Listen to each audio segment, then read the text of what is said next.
Usually nagja-jogging ako dito, pero ngayon walking lang kasi ginagamit ko yung itong Osmo Pocket 3. Ganitong oras magandang maglakad kasi hindi na masyadong mainit, hindi na masakit sa balat. Kaya yan, maganda dito sa lugar na to kung gusto mo lang mag-jogging o walking kasi walang masyadong sasakyan, unlike na pag nag-jogging ka sa tabing highway. Para sa akin medyo safe dito. Yan, ang ganda pa ng view.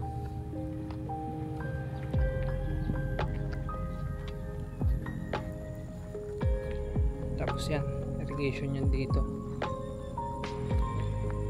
saka medyo mapresko kahit papaano.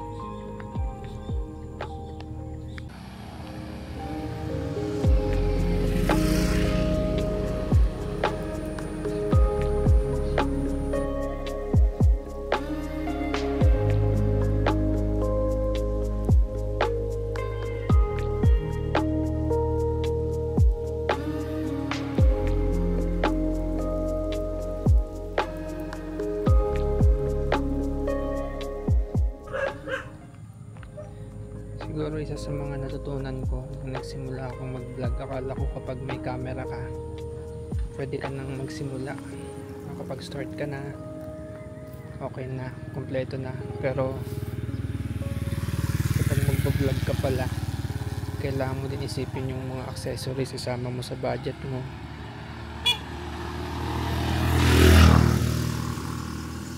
Kagaya ng memory card, ND filters kung gusto mong makontrol yung exposure para magkaroon ng motion blur, and yung tripod, yung camera bag. So yun, dapat siguro kapag mag-vlog ka, kailangan mo din i-consider yung mga ganung accessories sa budget mo.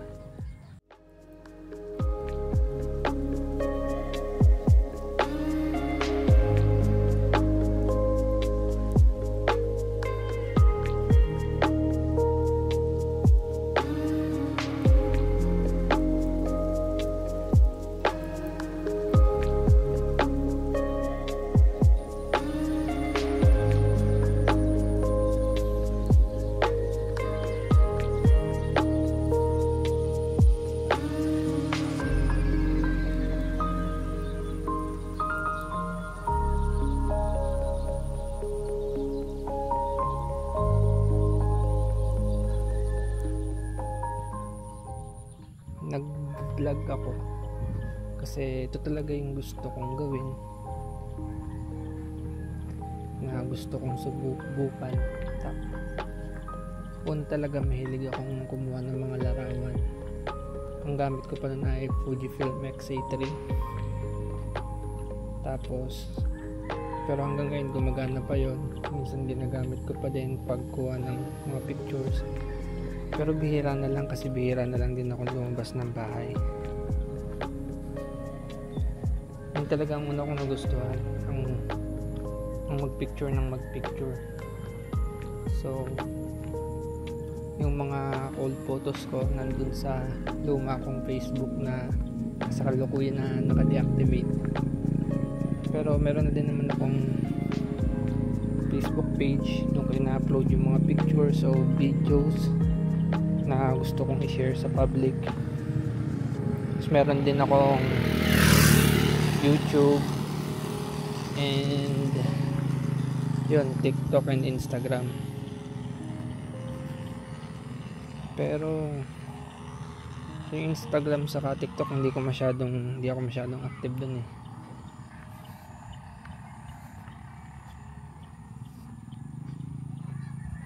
Tapos ngayon nag-start ako mag-vlog, bumili ako ng ito nga DJI Osmo Pocket 3, tapos ng Osmo Action 5 Pro kasi yun lang yung kaya ng budget. Kasi nag-motovlog din ako. Ang dati ko namang ginagamit na setup din ay yung Insta360 1X2. Pero ngayon nagpalit ako ng Osmo Action 5 kasi mas maganda yung quality, tapos mas mahaba yung battery, tapos hindi siya naghahang, hindi siya naglalag. Gusto Osmo Pocket rin naman para sa mga gantong vlog kasi ito lang yung kaya ng budget ko.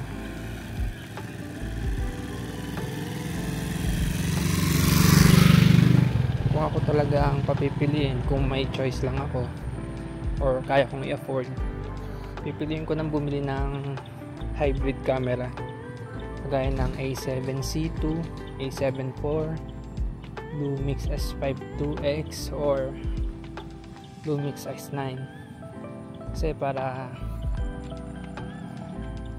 at the same time pwede ka mag-picture, pwede ka mag-take ng videos, tapos mas maganda syempre yung quality, kaso mas mahal. Inisip ko bago bilhin ito, kung yun ba ang bibilhin ko, pipilitin kong bilhin yun, ma-afford ko ba? Syempre hindi.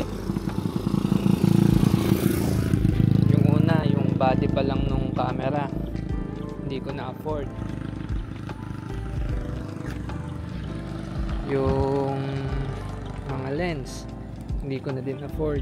Tapos yung mga accessories, so may mga angle and shots na hindi mo siya makakapture gamit yung Osmo Pocket 3 kasi nga may mga limitation lang din.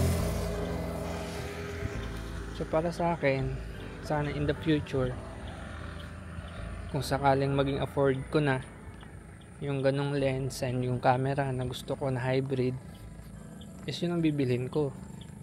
Pero sa ngayon, ito na muna, and gusto ko din namang i-practice yung sarili ko sa pag-video, pag-vlog. Tapos gusto ko din masubukan sa sarili ko kung mag-vlog nga ako, mag-vlog ba talaga ako?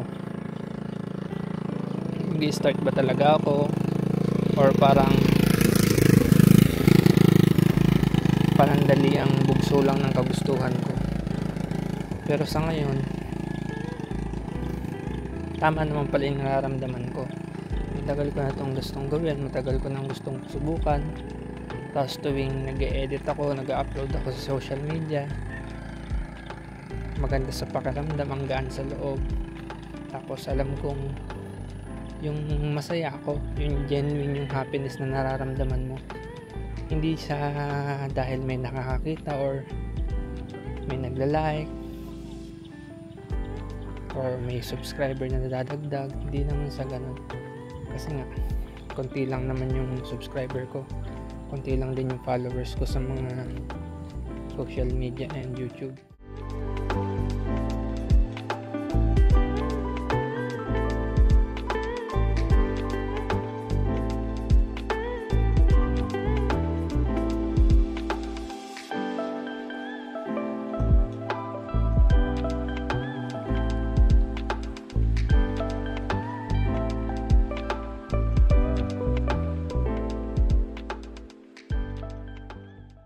Gaan sa loob pag ginagawa mo yung gusto mo.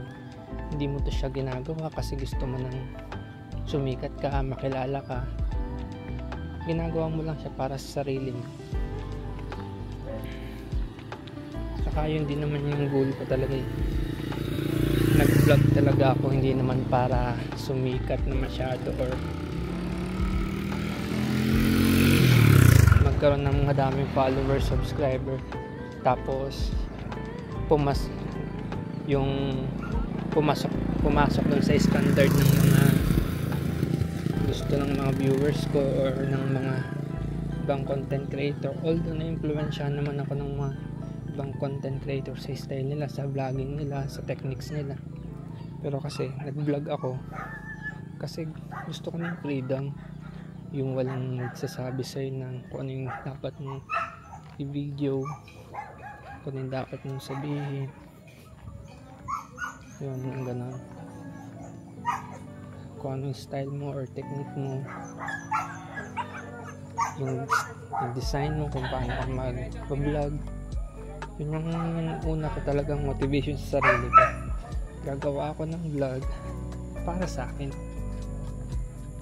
para maramdaman ko yung kalayaan na nagke-create ako ng para sa sarili ko. Ganun ba? Yung parang walang influensya ng kung ano sasabihin ng ibang tao. Ganun. Pero at least, nakikinig naman ako sa mga ibang sinasabi ng iba kung paano ko ma-improve yung content creation ko. Pero sa ngayon, focus muna ako dun sa sarili ko. Yun, naputol yung recording ko kasi nga wala pa akong memory card na malaki-laki yung size para makapag-record ng mahabang vlog. So kailangan ko mag-delete ng mga ibang videos. So yun pala. Saan na nga ba tayo? Naputol kasi na kinulang na tayo ng memory. Yun yung unang nakapagpagaan sa akin. Yung kailangan mong i-acknowledge sa sarili mo na yung magiging output mo, yung mga videos mo or yung editing mo hindi agad magiging maganda sa una. Mararamdaman mo yung disappointment na bakit ganito yung output, ganito yung footage, bakit ang pangit ng quality, ang pangit ng framing, pangit ng storytelling, pangit yung output ng editing mo or yung mga filters na ginagamit mo para nahihirapan kang matutunan para ibagay dun sa gusto mo talagang ipakita sa viewers mo. Yun, siguro isa yun sa nakatulong sa akin na kailangan ko munang tanggapin na hindi ako magiging magaling sa lahat ng yon. Kasi nung una, pag pangit yung footage ko, pangit yung picture ko, parang di-disappoint na ako. Then sabi ko sa sarili ko, bakit yung iba ang galing, ang ganda ng output nila, ang galing nilang magsalita, ang galing nilang magpicture, ang galing nilang mag-edit. Tapos pag naramdaman ko yun, parang sumusuko na agad ako, maayaw na ako. Sabi ko para hindi to sa akin, kahit ilang beses ko palang nasusubukan, ilang beses ko palang ginagawa, naisip ko na yung mga taong yun, bago sila maging ganun kagaling, hindi sila pinagdaanan din siguro nila yung pinagdaanan ko. Gumaling sila habang matagal, habang ginagawa nila yung ginagawa nila. So yun lang naman is opinion ko. Napakaramdam ko na nakatulong para sa akin. So magkakaiba-iba naman tayo ng tingin or pananaw sa buhay or sa sarili natin. Yun lang i-share ko. Gabi na, so medyo nahihirapan na yung ND filter ko. Kailangan ko na siguro alisin maya maya, pero so far okay pa naman yung exposure. Pero may mga ibang scene kanina na napapansin ko na masyado nang underexpose yung footage. So ngayon nakadilag M tayo, so try ko ito ma-recover yung ibang footage kung masyadong underexpose. So ayun, alisin ko muna yung ND filter. Yun, okay na ulit ang exposure natin, nasa normal range na.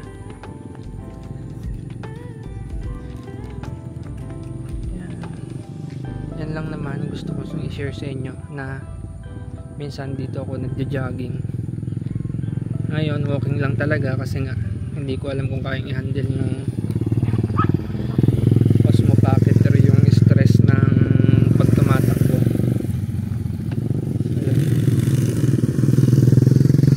Normally umaabot pa ako hanggang dun sa dulo noon, pero ngayon hindi na kasi nga gagabihin tayo. Pero doon sa dulo na yun sa may dumat, hindi nyo makikita dito kasi limited lang yung focal length nitong camera. Basta doon sa dulo, yan, babalik na tayo kasi nga gagabihin na. Ayun, nabago ko na yung settings. Hindi na ako naglagay ng ND filter kasi alam ko din naman magdidilim na mamaya and baka mahirapan ako. Kaya ang ginawa ko, in-adjust ko na lang yung shutter speed para mabalance ko yung exposure. So far okay naman. Yan, para makita nyo na din yung langit.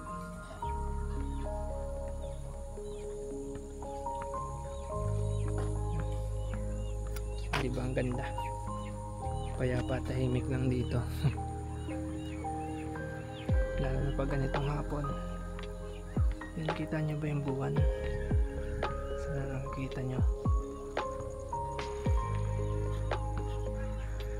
Yan. Yan, ito din yung sa isa kong gustong ipakita sa inyo.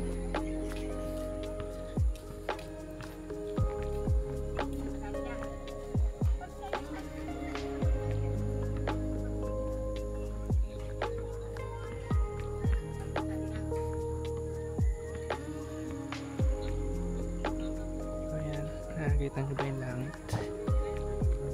Ang ganda ng buwan.